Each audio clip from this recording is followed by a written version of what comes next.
Hello, everyone. Welcome back to MAP Forum. I'm Nagar Olkar, and I have the pleasure of hosting the weekly webinars for the Medici Archive project. And today I am thrilled to have Professor Christian Kleinbub with us. He is the co-director of the new Foundation for Art History, and he's a former professor of the history of art at Ohio State University.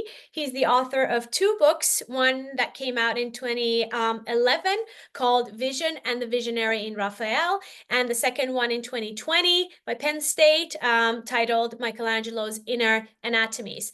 And he's going to give a talk on a third upcoming book on Leonardo and Religion today. Professor Kleinbub, thank you so much for accepting our invitation and for being with us today. Thank you for having me, Nagar, and all that you did to promote this talk. Of course, a pleasure. Let me share my... The screen is all yours. Thank you.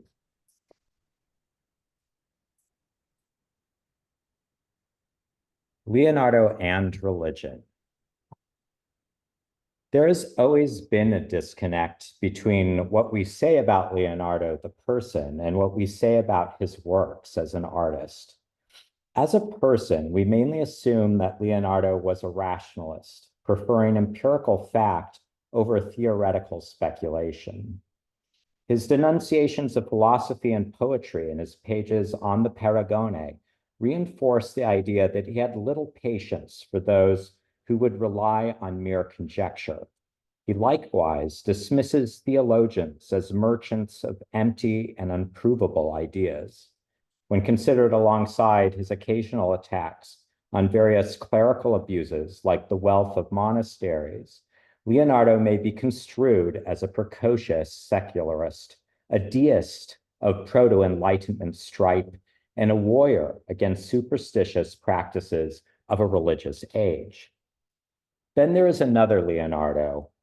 This is the Leonardo who, in one of his writings, calls scripture perfect and inviolate, the man who, on his deathbed, received his last rites and endowed masses for the repose of his soul. This is the Leonardo who created some of the most serious and radical images of his time, works that have been described by scholars as being especially attentive to scripture and its numerous meanings. I'm speaking here of the artist of the Last Supper, who, whatever else might be said of the man, deeply understood and interpreted his scriptural subject matter, condensing it into a multivalent image in complexity without precedent. Torn between these 2 images of the artist, most historians have simply kept them separate, with few important exceptions, of which Martin Kemp is perhaps the most prominent. Many scholars seem to imagine that Leonardo, acting in the spirit of high professionalism, had no real relationship to his subject matter, making for himself artistic challenges out of material that he did not otherwise feel moved by. This approach allows Leonardo to remain interested enough to attempt remarkable inventions in his numerous sacred works of art. I note that, although Leonardo completed very little with his brush, the vast majority of his works were pictures with religious content. My current research seeks to garner a better, fuller, truer sense of these competing Leonardos of the historiography, which in turn allows, I will argue, a better understanding of the artist's contribution to the history of early modern Italian painting. My task in this talk, which relates to my current book project, is to sketch an image of what Leonardo might look like to us if we take his 2 sides seriously and integrate them. I rush to say that my goal is not necessarily to determine Leonardo's religious beliefs, labeling him as orthodox or not. It is rather to try to understand what motivated his innovations in religious art and how he understood it in relationship to the art and practice of devotion in his time. What we will discover is that Leonardo had ideas about devotion that we may barely recognize, and that, looked at holistically, his sacred images sought to promote something like a reformation of the faith through image practice. Thus, whereas the nearly contemporary Reformation critiqued medieval devotional practices, especially refocusing devotion on the word rather than the image, I will argue that Leonardo did something nearly as radical, except that instead of trying to do away with religion's dependence on the image, he went in the opposite direction. I would like to begin today by considering Leonardo's own approach to devotion, which is little discussed, but which we find traces of in his copious writings. To do so properly, we must first consider the way that Leonardo thought painting as an art worked primarily to replicate nature. Although many other thinkers had made naturalism a basis for the description of painting's tasks, Leonardo put declarative emphasis on it. He even used the association of painting with nature to underline its alleged superiority to other arts and sciences in his discussion of the so-called paragone. One of his arguments can be paraphrased like this: if God, as creator, fathered nature, then painting is close to God insofar as it replicates nature, God's creation. For this reason, painting is the granddaughter of God. Now, we all know that Leonardo was fastidious in his rendering of natural appearances, obsessively studying phenomena like light and shadow, or observational details like, say, the proper coloration of the leaves of trees under varied skies. His introduction of sfumato was a solution to the perceptual problem of the non-existence of boundary lines in nature, and his interest in atmospheric perspective grew out of real-world observations. But there are places where Leonardo's focus on accurate naturalism and his belief in the sanctity and divinity of nature come together. I believe it is on these occasions that we can potentially locate something like a devotional attitude in his writings. We see it when, for example, Leonardo marvels at the human eye, claiming it as a demonstration of the excellence of the creator, or when he calls upon God to illuminate his own discourses on light. These are quasi-devotional moments where factual statements based in observation generate effusive appreciation or worship of God. Remarkably, it seems that even the practice of descriptive naturalistic painting could constitute a sort of devotional exercise for Leonardo. This is a point that the painter theorist himself makes in his notebooks when speaking about his practice of art on the Sabbath. He makes the relevant comment while decrying those who would condemn such work as inappropriate on a day sanctioned as one of rest. I will read the relevant passage. There is among the number of fools a certain sect called hypocrites, who constantly strive to deceive themselves and others, but more than the others than themselves. In truth, they deceive themselves more than the others. These people reprove painters who on feast days study things which relate to a true understanding of all the forms found in the works of nature, and who solicitously contrive to acquire an understanding of these things to the best of their ability. But let such repressors be silent, for this is the way to understand the maker of so many wonderful things, and the way to love so great an inventor. For in truth, great love is born of thorough knowledge of the beloved. And if you do not know it, you can love it little, if at all. If you love knowledge for the returns you expect of it, and not for its great virtue, you are like the dog who wags its tail and makes a fuss and jumps up on whoever might give it a bone. But if it could understand the man's goodness, it would love him even more, if the concept of such goodness were within his understanding. Thus, despite whatever vitriol Leonardo must possess for those who would condemn the pious artist for studying nature on the Sabbath, we see that he thinks that the love of the devotee is enhanced if the devotee better understands and therefore loves the object of his devotion. From this assumption, it follows that knowing the works of God equates with knowing God himself, and therefore loving him more. If love of God is tantamount to spiritual elevation, as it stands in many theological definitions, then Leonardo had found his way towards such a state. Of course, it may be appealing to take a more cynical view of Leonardo's statement about the study of nature as devotion. For one thing, it is not necessarily original. Scripture itself, for instance, Romans 1:20, says that we can know God through his works. And there were naturally many within the Christian tradition before Leonardo who nurtured related paths towards understanding God. What is more, one might argue that Leonardo was simply justifying a practice that did not conform entirely to common religious custom, but suited his self-presentation. Accused of impiety on the Sabbath, Leonardo protects himself by arguing the devotional nature of his activities. Of course, this explanation for Leonardo appears to be contradicted by the seemingly frequent and sincere exclamations of wonder at the divine in the notebooks themselves, many of which surely had no audience beyond their author. Leonardo clearly thought that his ideas about painting's devotional character could be proven by reference to actual ritual practice around images. When he argues for the primacy of painting over other media of devotion, such as words and texts, he points to the adulation shown to individual cult images. Let me quote him. Pictures representing the deity are kept constantly concealed under costly draperies, and that before they are uncovered, great ecclesiastical rites are performed with singing to the strains of instruments. And at the moment of unveiling, the great multitude of peoples who have flocked there throw themselves to the ground, worshiping and praying to him whose image is represented for the recovery of their health and for their eternal salvation, as if the deity were present in person.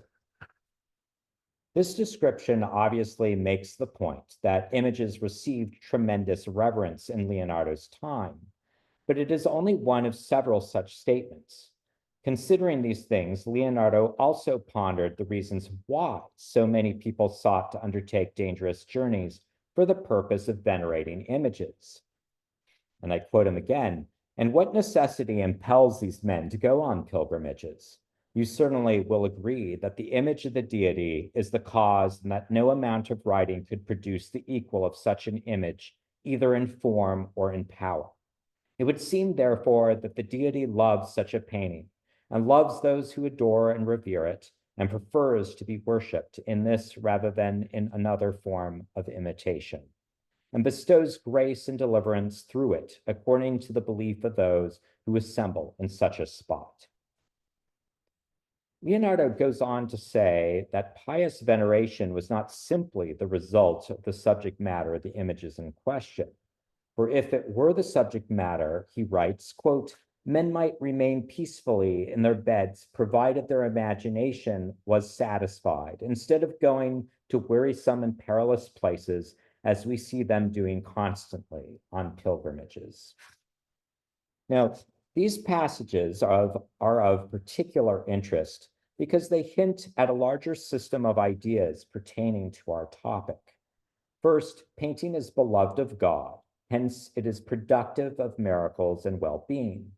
And second, by necessity, sacred painting had to be viewed in person, that is, seen by the physical eyes, often after a long journey, in order for it to hit home. After all, Leonardo claims that the imagination of the bedridden devotee cannot supply what physical images can. And this last claim seems particularly striking to me because it implies that imagination, the faculty that was traditionally appreciated for helping to elevate the devotion of the worshiper from the physical to spiritual plane, is here disregarded. Indeed, canonical description of the theology of the image continuously suggested that imagination must be engaged for the devotee to direct themselves from the image towards higher contemplation. When contemplating an image, imagination theoretically helps the devout person elevate or abstract their mind away from physical appearances, moving them towards a more purely intellectual, even imageless appreciation of the Godhead. Here, Leonardo seems to reject these ideas, or in being aware of them, he makes clear that imagination could be best engaged by things that struck it uniquely well, especially physical images.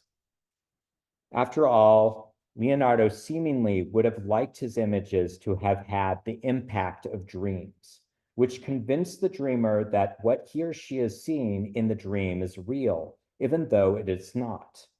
He asks in one of his notebooks why dream visions feel real and other types do not. We might therefore say that Leonardo sought to create through his images something like the effect of dreaming while awake.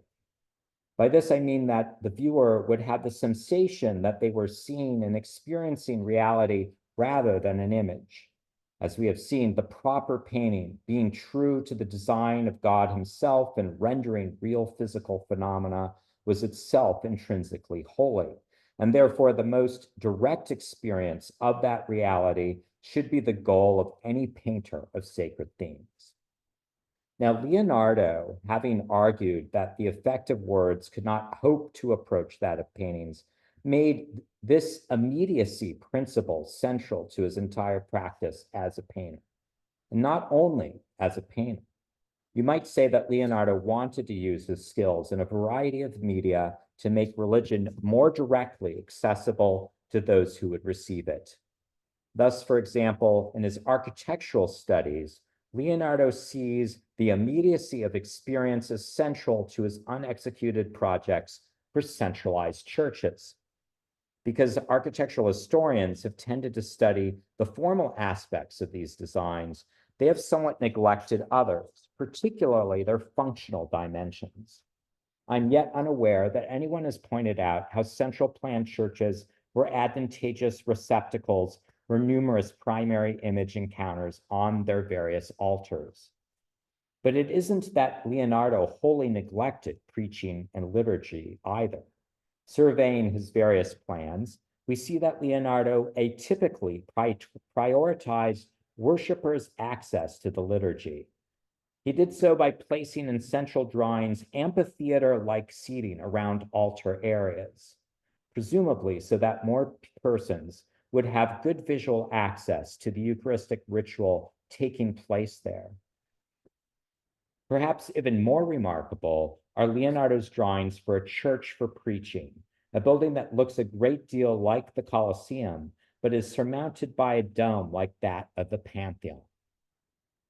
Most unusually, the space inside is a spherical one, evoking much later building designs like that of Etienne Louis Boulet for a cenotaph of Isaac Newton in the 1780s.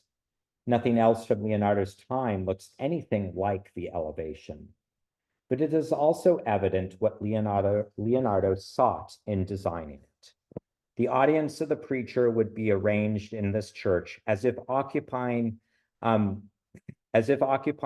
row box seats in a spherical opera house. The preacher himself would be elevated on a columnar pulpit, accessed by a stair spiraling around its length, lending it the appearance of an ancient triumphal column.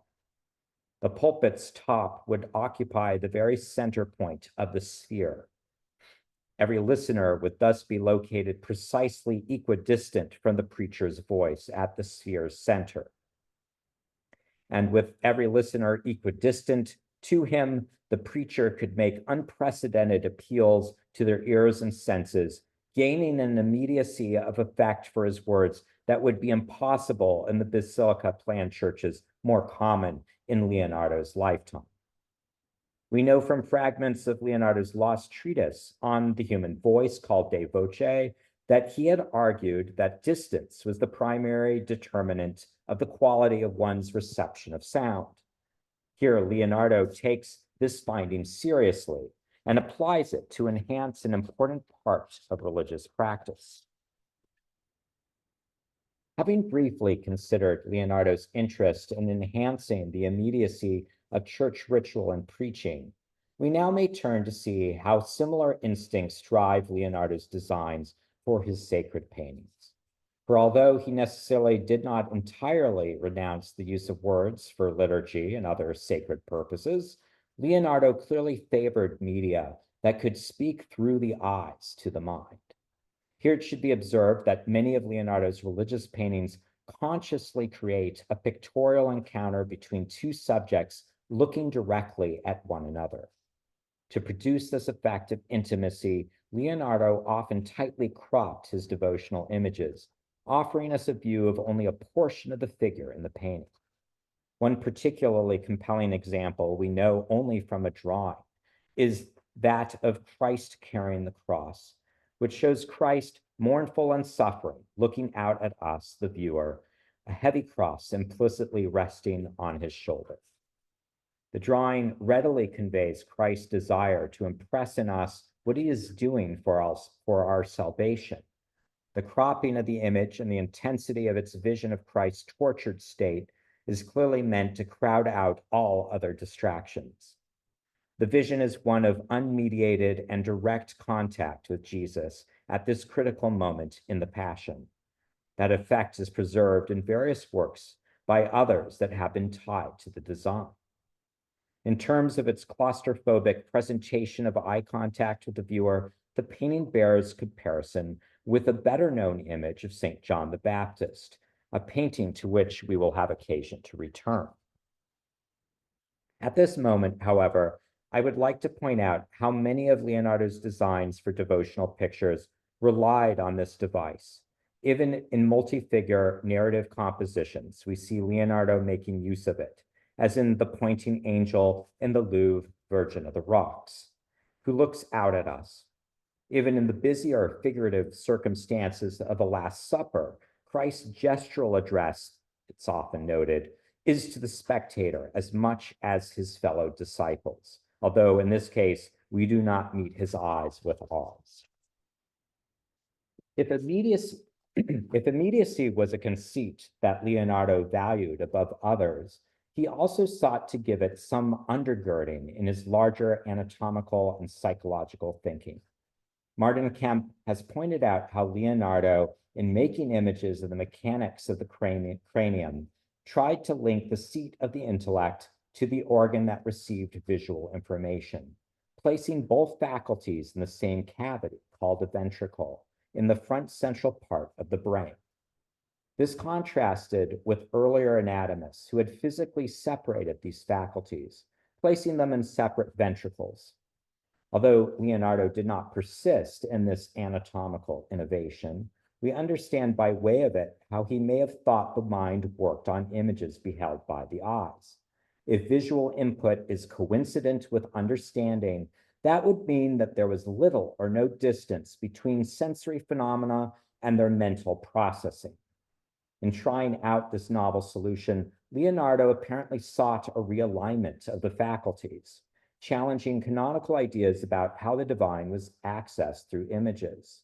By placing the intellect with visual sensory information in the same cranial compartment, Leonardo was seeking to demonstrate how a staged or mediated process was unnecessary, that apprehension of the Godhead was essentially simultaneous with visual perception of the divine image. One work that emblematizes Leonardo's approach to religious art more than any other is the recently discovered Salvator Mundi. This painting, whose sources are much debated, depicts Christ in the guise of God the Father, blessing with his right hand while holding a transparent sphere of rock crystal with his left, representing his creation, our cosmos. This is an image of the creator in high majesty, as if seen from outside creation itself. As such, no higher image could be conceived of God's essence. If painting in Leonardo's thought was the legitimate offspring of nature, referring us ultimately back to her creator, then this image itself conveys the lineage that connects painting and the viewer back to God. Although the Godhead here appears in impressive and impassive majesty, the painting could be considered an image corresponding to Leonardo's highest ideal of God, a God stripped of incidental characteristics, still humane and humanized, but also distant, as if rendered in his omnipotence and omniscience as highest mind. It is to this image of the Godhead that I imagine Leonardo offered his exclamations of praise in the notebooks. I would argue that this is an image of God that does not respond to the Christ told in the Gospels so much as those who studied nature and its principles. Addressing the viewer, God is imagined here as the eternal God King of empirical philosophers. To deepen this point, I think it should be borne in mind that Leonardo probably developed his idea of the Salvator Mundi in tandem with an image of Christ in his designs for a painting of Christ and the doctors. Although the chronological and formal relationship between these two images is sketchy, we do know that in 1504, Isabella d'Este commissioned Leonardo to paint an image of, quote, a boy Christ of about 12 years old, as serious at that age as he was when he had his disputation in the temple.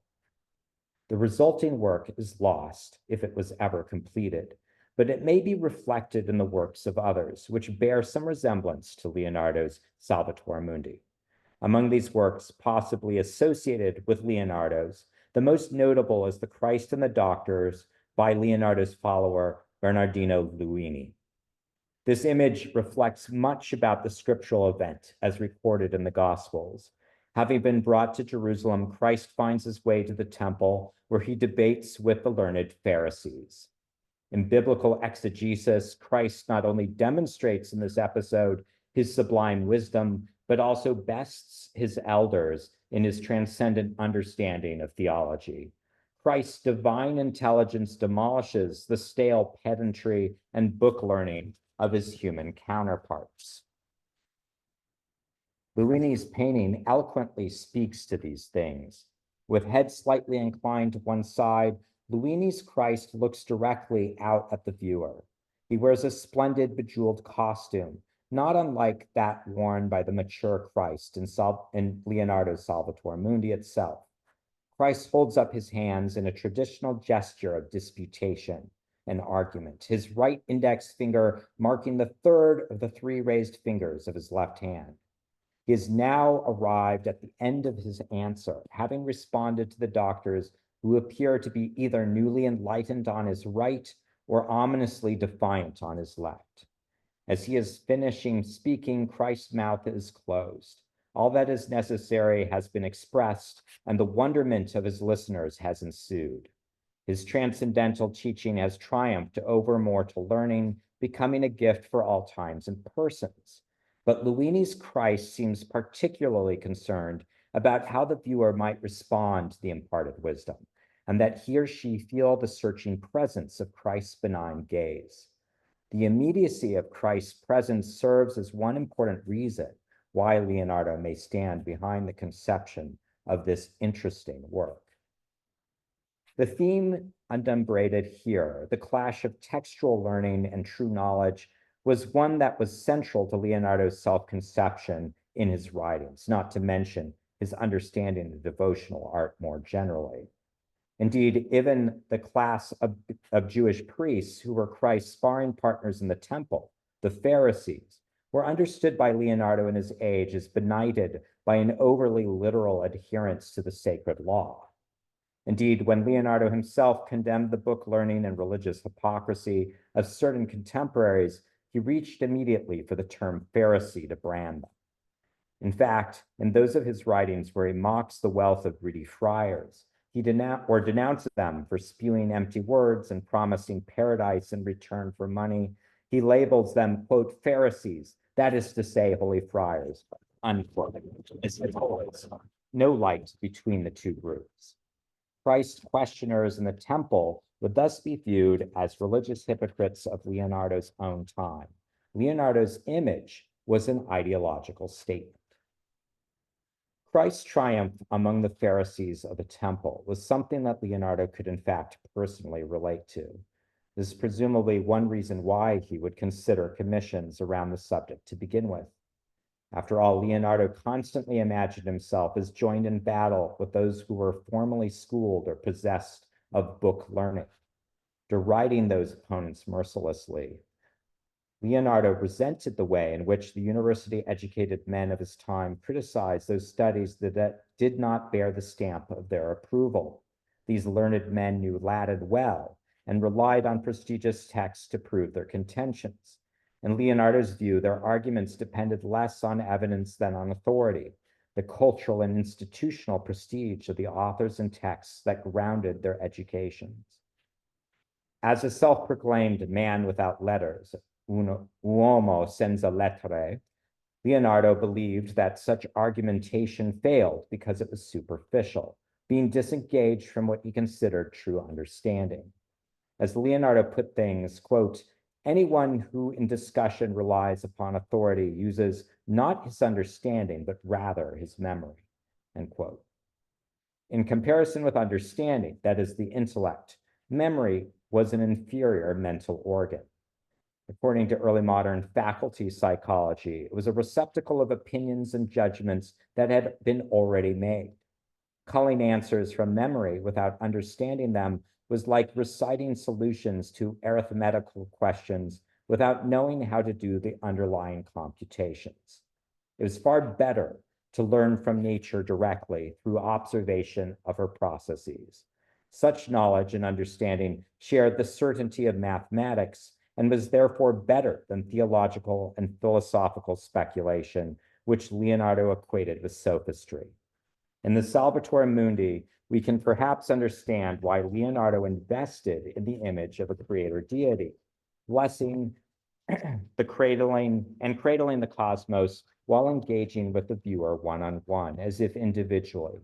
In the first edition of the Lives, Giorgio Vasari wrote that Leonardo, quote, with natural reasoning silenced the learned, end quote. This is the God to which Leonardo felt his allegiance drawn, being a God best approached through creation rather than words.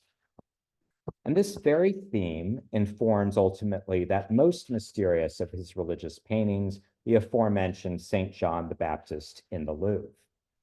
Ostensibly an image of the young St. John preaching, its larger spiritual meaning has been neglected, perhaps because its ostensible sacred subject has seemed rather too straightforward to be of much use in explaining the work's strangeness.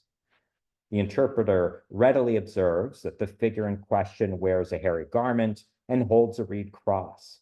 If the interpreter knows that garment and cross were established attributes of the Baptist, he or she identifies him accordingly and moves on. Even those who rightly pause to consider the saint's gesture might conclude that his body language is largely conventional and self-explanatory. John points to himself with a reed cross to show the viewer that it is he who will announce the coming of Christ, as if saying, there is one who cometh after me. Yet there is a way towards a deeper reading of the work. Certainly, Paul Boralski pointed out how Leonardo's Baptist appears to reflect the important verses at the beginning of the Gospel of St. John. There, the evangelist famously speaks to the incarnation in mystical terms, and I'll quote, in the beginning was the Word, and the Word was with God, and the Word was God. The same was in the beginning with God. All things were made by him, and without him was made nothing that was made. In him was life, and the life was the light of men, and the light shineth in the darkness, and the darkness did not comprehend it. Subsequently, the evangelist describes John the Baptist in his mission. There was a man sent from God, whose name was John. This man came for a witness to give testimony to the light, that all men might believe through him. He was not the light, but was to give testimony of the light. That was the true light, which enlighteneth every man, and cometh into the world. He was in the world, and the world is made by him, and the world knew him not. It is in this way, the gospel explains, that Christ came into the world with these famous words, the Word was made flesh and dwelt amongst us. But just as Boralski deepens our understanding of the painting's message by refocusing interpretive attention onto Christ's incarnation, I would like to go further still, adding yet another layer to the painting's theological meaning. For however much the Gospel of John helps us to grasp the Baptist here as a witness of Christ's enfleshment as expressed through Leonardo's depiction of skin and light effects. It does not ultimately explain the Baptist's curious connection with the viewer, engaging us with his eyes while pointing to himself and the light above him. Nothing in either iconographic tradition or John's gospel reveals why the Baptist should address the viewer in this way. Mindful of how Leo Steinberg demonstrated the multivalency of Leonardo's figurative inventions, it has long struck me that the Baptist's gesture towards himself with his left hand, signaling the heart, might do more than announce his identity as forerunner or witness to the light. I would contend that this heart-pointing gesture also helps to define further the Baptist message. And that would be Leonardo's message as well. As it happens, Leonardo owned a copy of Augustine's famous sermons, among other religious texts, and in two of them, numbers 288 and 293, Augustine asks the question of how John conveyed the word before the word made flesh was fully revealed to the world. To explain the Baptist message, Augustine makes a comparison. If Christ is the word, then the Baptist is the voice, here echoing John's own self-description as the voice of one crying out in the wilderness. By means of this juxtaposition of word and voice, Augustine seeks to remake Christ and John respectively into message and medium. And according to Augustine, the voice becomes the individual expression of the word. Here's how Augustine puts things. Quote, "If I think of what I should say to you, there is already a word in my heart, but wishing to speak to you, I look for a way how what is in my heart may also be found in yours. Looking for this way of how the word that is already in my heart may reach you and lodge in your heart, I take hold of my voice, and with the assumed voice, I speak to you. The sound of the voice leads you to the understanding of the word. And when the sound of the voice brought to you the understanding of the word, indeed, the sound itself passes away. But the word which the sound brought to you is already in your heart and is not departed from mine. So the sound, having conveyed the word to you, does not the very sound seem to say, it is necessary for him to grow, but for me to diminish? The sound of the voice rang out to perform its service and departed, as if saying, this joy of mine is now complete. Whereas the word was the essential thing in itself, namely God, the voice is the material expression or conveyance of understanding that thing from one heart to another. As soon as the voice enunciates the word, it sounds in another ear, eliciting the growth of the word in the heart of the listener. So that whereas the voice is something external, physical, and changeable, the word is the opposite, being something internal, immaterial, and essential. The voice fades, just as John the Baptist diminishes, while the word, that is Christ, increases.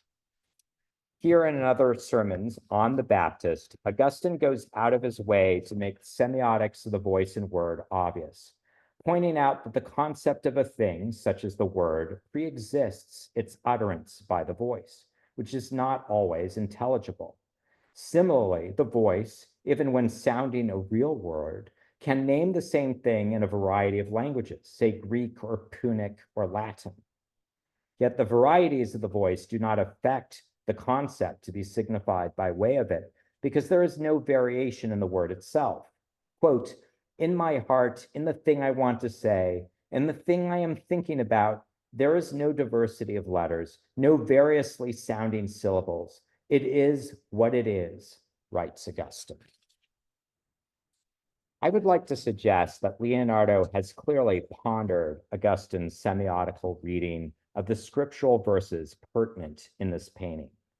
But I would also like to suggest, based on the things we have discussed this evening, that Leonardo's application of Augustine's thought in this context speaks to a larger ambition for the image, making it something like a key to his approach to devotional art more generally.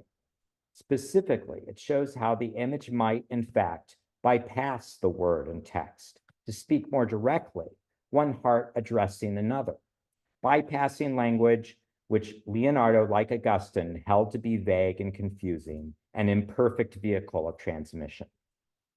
Ignoring Augustine's own disdain for images, Leonardo nevertheless suggests in his Baptist that the image might supersede the word altogether, following Augustine's notion that in heaven, scripture will no longer serve any purpose and is utterly useless to the blessed, who fully possess its suffusing essence.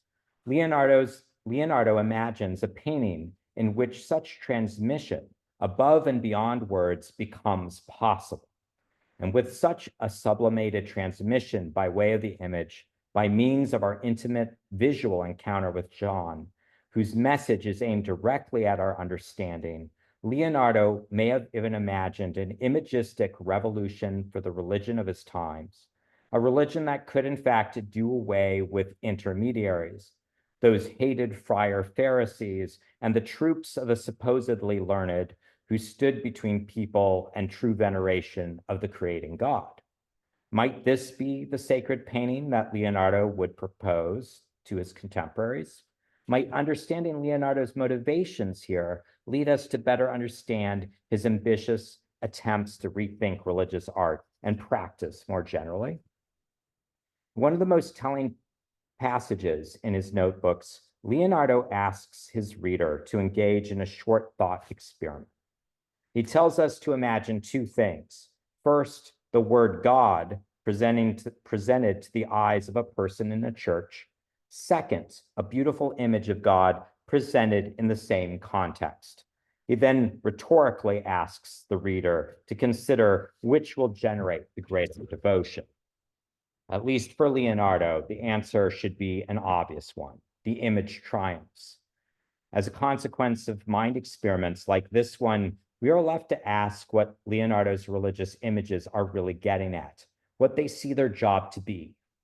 My provisional answer tonight, to be further expanded in the book underway, is that Leonardo sought nothing less than a revolution in sacred painting, one that would consume its viewers with pious thoughts and higher contemplation, while at the same time reveal the secondary and misleading thoughts of the learned to be useless and mendacious by comparison. A painting of directness and immediacy would lead people more effectively to God. And so, like the reformers in the North, Leonardo thought that he could make straight the paths of religion, the difference being that whereas Luther and others thought that path led away from images and through the word, Leonardo saw an alternative, leading at least partially from words to images. If I am right in this interpretation, it would mean that Leonardo hoped to launch something like a reformation through, rather than of, the image by way of his paintings. That such a movement should be unsuccessful and misunderstood in his own time and ours is part and parcel of the legacy of Leonardo, the man. Thank you. Thank you for this fascinating talk tonight. I truly enjoyed it. Thank you so much, Professor Kleinbub. At this time, I would like to invite our audience to write their questions in the Q&A box so that I can read them to you. But I would like to start with my own questions, if you don't mind. Sure. Thank you. So, in what ways do you think Leonardo's religious images influence the experience or the religious experience of his viewers? I think that we're talking about largely a qualitative difference between his works and those of the past. But that qualitative difference reflected a theoretical approach to the devotional image that hadn't been expressed in this way previously. Other intimate images in the North and in Italy were, of course, made, maybe not with such complete directness. But no one ever theorized around them something, as far as I'm aware, that resembles Leonardo's idea that seeing the image would instantly ignite the full kind of understanding of the divine, the contemplative state. That was the desired endpoint of devotion. In most image theory that I'm aware of, prior to Leonardo and after Leonardo, images always just unlock a process, at least theoretically, beginning a journey. And you can see this in numerous works.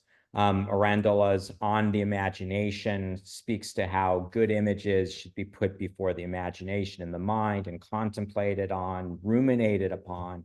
Rumination is almost something that is absent from Leonardo's conception of the devotional image. And I think this is a radical thing. It may be a concession, actually, to how vernacular devotees acted in front of images, who were not learned in the tasks of contemplative abstraction away from images, the way that they would be, required to be by more learned persons. But whether it's a concession to what's already going on, it certainly looks to me like a radical intervention in the theorization of devotional images. And when you pair it with the other evidence beyond the images, like those church designs, I see something more like a project, that I can't really see as part and parcel of any other contemporary artist's work. Michelangelo has certainly as much investment in religion, probably more, but I don't see Michelangelo taking on the same things that we see Leonardo taking on. And in fact, Michelangelo's innovative images in the kind of counter-Reformation spirit, the beginning of kind of a sense of the Reformation from the 1530s and afterwards, those images tend to kind of seem to drink in and adjust to the critique of images that the reformers had launched. They try to move away from kind of public images and towards intimate contemplation, but not one-to-one kind of experience, I don't think, in the way that these images do. Thank you. This actually is a perfect bridge to the first question that appeared in the Q&A by Emma. Thank you for an interesting talk, and I second that.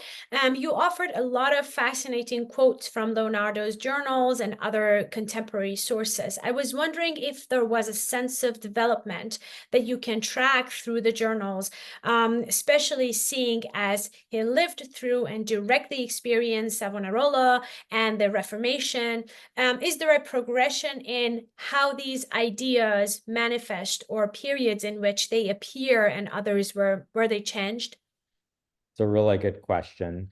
In fact, right now, one of my primary research tasks is trying to do my best, by way of the texts at least, to try and give them some sort of chronological arrangement and see whether there is an arc or not in that arrangement. And many of you know that the chronology of Leonardo's texts and images is a very fraught thing. He reworks many of his ideas, returning to them decade after decade. He does the same thing, as you know, with his paintings.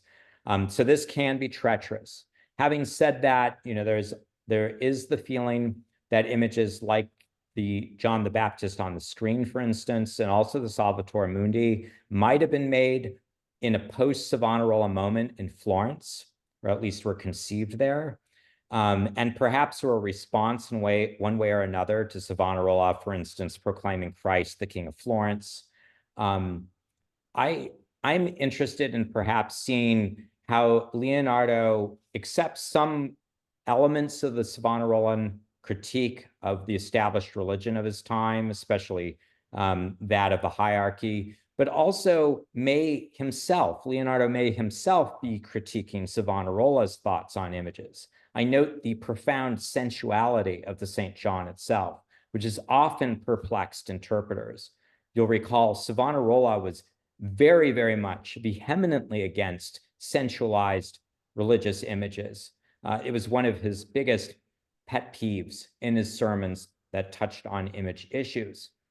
I think Leonardo in his text sees the sensuality of the image as one of its attracting features that make it superior to other media and make it more immediate and compelling to viewers. And I wonder if, in a strange way, he doesn't allow it in painting like this, in this post-Savonarolan moment, as a sort of rejoinder to Savonarola, saying, for instance, you say sensuality should be absent from religious images, but look here how I might use it to compel greater veneration, to draw the viewer in. And then once the viewer is in front of the picture, he has or she has this experience of what it is, let's say, the unmediated word in the heart.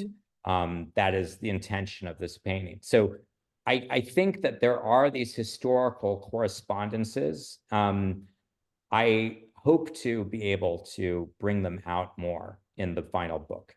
In the book. Fantastic. The next question is by Dr. Joyce Hoffman. Leonardo's fascination with kinetic structures might be considered in his John the Baptist. The eye follows the gaze, the lens, and the implied deity above and within. What do you think about this? I think that absolutely we're being directed beyond John himself, weirdly. At the same time as he presents himself, we are led to the deity in this way. I think this is all about the impartation of the word, not the voice. And so Christ is named here through the pointing hand, through the cross, and we're meant to then have Christ in our hearts as a result of the painting.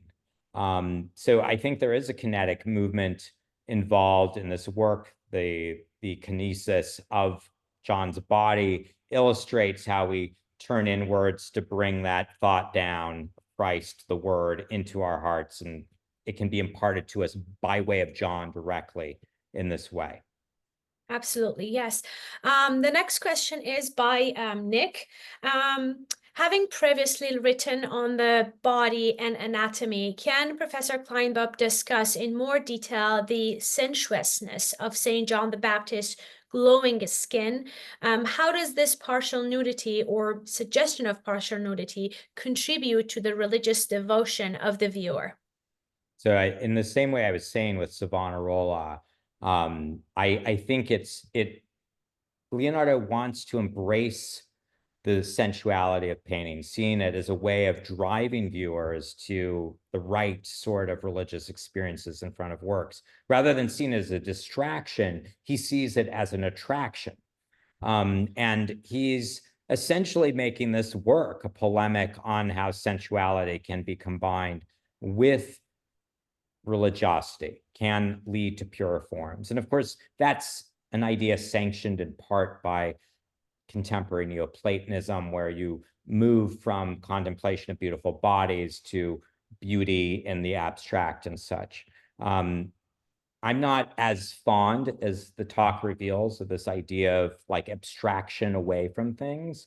I think that Leonardo still intends in most of these pictures a more immediate contemplative adhesion to the subject, but it's in the culture. And I think Leonardo thinks this is sensuality is one of painting's most powerful, I don't know, it is a power of painting and it should be utilized. It cannot be ignored. Absolutely, yes. And oh, by the way, Nick says hi to you. Okay. Hi, Nick. The next question is by Eduardo. Hi, what do you make of Leonardo's alleged readings of the Apocalypsis Nova, i.e. the revelations attributed to Beato Amadeo proposed by some scholars? This might seem particularly relevant for your point of the power of images over scripture, as the text claims that Christ and the Virgin are physically present in any miraculous images of themselves. And thank you for your talk and looking forward to the book. I'm not overly involved in Beato Amadeo's work. And I think that might be useful to bring into this discussion. I have typically avoided thus far in this project, and I'm only halfway through, let's say, the research. It's not like I'm finished by any means. I've tried to steer away thus far from sources that I'm not necessarily convinced Leonardo would have, I don't know, access to. And that one he probably might have. But as I show in this talk, we know he owns the Sermons of Augustine. It's likely the collection that he has had the works in question that I quote here. So I've been trying to rely more on those. But definitely this idea of Christ or the Virgin being inherent in the image is interesting. I don't know if it aligns with the rest of Leonardo's empirical thought about devotion. I'll have to consider it. I will note it, and I will certainly address it in the book. Thank you. Yeah, thank you. And that actually links to my next question about his empirical approach. What techniques do you think reflect this kind of fusion of empiricism and spirituality in Leonardo's work? What techniques?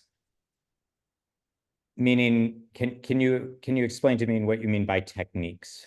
Artistic techniques in terms of materials he used, compositions, also his observations, I think also the empirical. observations, absolutely. And I definitely see his drawing as being important. And I would say drawing as a method has been neglected in the discussion of devotion more generally in the period.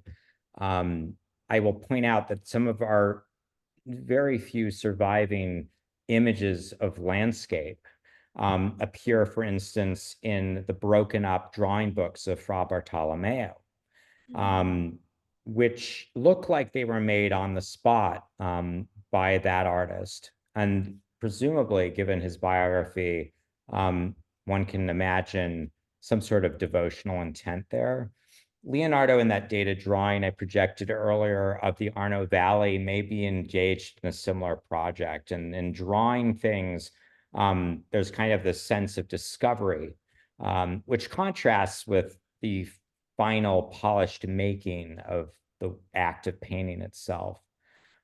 So I think if we look at the drawing, we may get a sense that Leonardo is really kind of out there in nature in a way we don't imagine people of this period often doing, but finding devotional kind of content as he draws outside, outdoors. And I should note that even in the canonical places to look about Renaissance artists like Vasari's lives, we often get glimpses of artists in nature having some sort of devotional experience. They go to retreats in country places. Michelangelo, for instance, goes to the country and stays in a monastery and walks in the woods, finding it helpful for his soul. So there is a lot of evidence if you are on the lookout for it. And I think drawing is the technique I would say situates a lot of that devotional thought for artists. Thank you. We do have a comment by Edward. It is interesting that Leonardo's Baptist seems to wear a leopard skin rather than the biblical camel skin. The Greek messenger Hermes wears a leopard skin as depicted on vases. Yes, that's interesting. And the next one is again by Dr.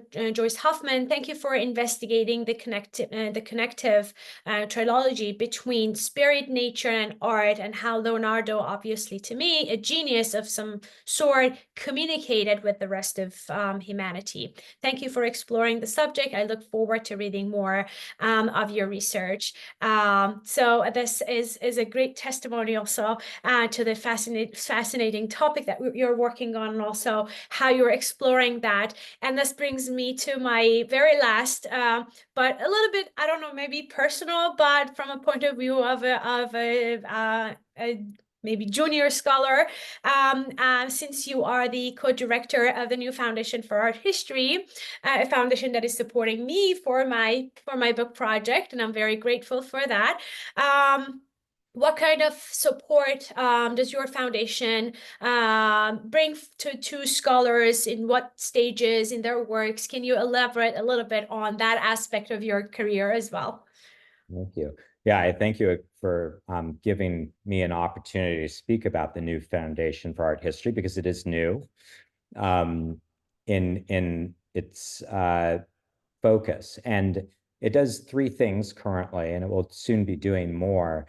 It has some of the few non-residential fellowships out there for scholars who, for instance, can't get up and move to Florence for a year.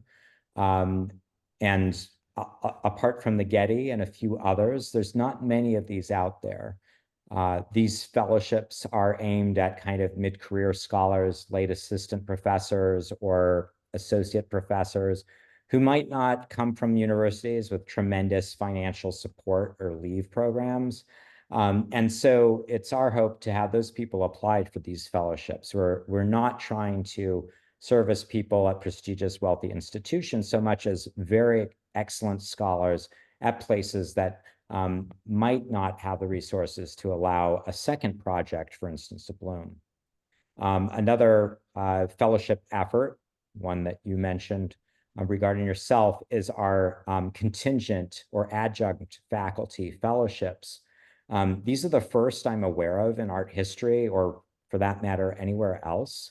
And they're innovative for that reason, and because they also break up funding so that that funding can be accepted by people who need contingent positions to keep their lives in order. So instead of giving them a year off when they may be required to teach, sometimes we do depend on those heavy teaching burdens, even if we'd like to get rid of them. It gives 2 or 3 subsequent summers off, adding up to a full year of fellowship leave. And so we'd love to see more people in the early postdoctoral stage applying for those grants. We think they are really a game changer for the field. It Finally, definitely is.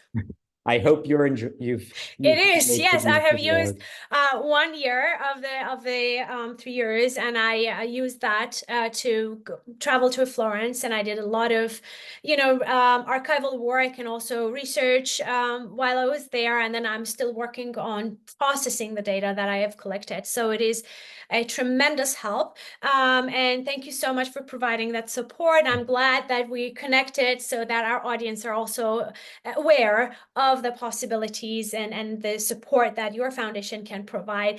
And I would like to also thank you again for being with us for the last hour or so and for sharing your new project with us. We're looking forward to your book, and we also hope to see you again in the future.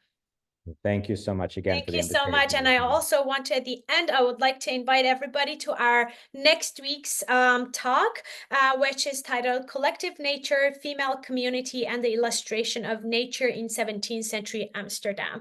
So please join us again, same time, same link, and for another great talk. Thank you so much, Professor Kleinbub. Have a very good evening. Bye-bye, everyone. Bye.